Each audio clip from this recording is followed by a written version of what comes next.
دلچسپ حکایات اور مفید معلومات کے لیے ہمارا چینل سبسکرائب کریں۔ شکریہ۔ زندگی سیکھنے کا نام ہے۔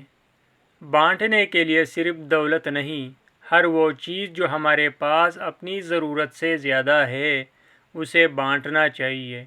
کوئی ہنر، کوئی علم، کوئی قابلیت اور کوئی صلاحیت، اور سب سے بڑی بات اپنا وقت اور توجہ۔ افراتفری کے اس دور میں آپ کے چند الفاظ آگ پر تیل کا یا پھر زخم پر مرہم کا کردار ادا کرتے ہیں۔ آج کل لوگوں کو بہت زیادہ نفسیاتی مسائل کا سامنا درپیش ہے۔ ایسے میں آپ کے کچھ اچھے اور مثبت الفاظ لوگوں کو جینے کی امید دے سکتے ہیں۔ آج کل سب سے خوبصورت تحفہ آپ کا وقت، توجہ اور حوصلہ افزائی ہے۔ لوگوں کی حوصلہ افزائی کرنا سیکھیں۔ نکتہ چینی کرنے یا تنقید کرنے سے آپ کی اپنی ذات منفی اثرات کے تلے دب کر رہ جاتی ہے۔ پھر آپ ہر مثبت چیز اور ہر مثبت بات سے بھی منفی پہلو نکال کر لاتے ہیں۔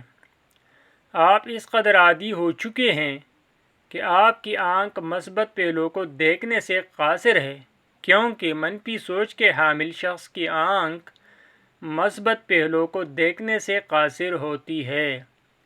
ایک بات یاد رکھیں کہ حوصلہ افزائی کرنے والا کوئی عام شخص نہیں ہوتا۔ اس کی یہ عادت اسے لاکھوں لوگوں سے منفرد کرتی ہے۔ اس کی وجہ سے معاشرے میں گوہر نایاب پیدا ہوتے ہیں۔ اس کی وجہ سے کوہ نور جنم لیتے ہیں۔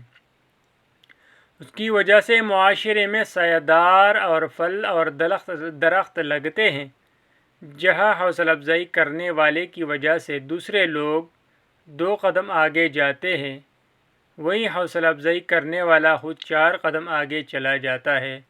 جہاں تنقید کرنے والے کی وجہ سے دوسرے لوگ 1 قدم پیچھے جاتے ہیں، وہی تنقید کرنے والا خود 10 قدم پیچھے چلا جاتا ہے۔ حوصلہ افزائی کرنے کی عادت بنائیں۔ زندگی سیکھنے کا نام ہے، گرانے یا تکبر کا نام نہیں ہے۔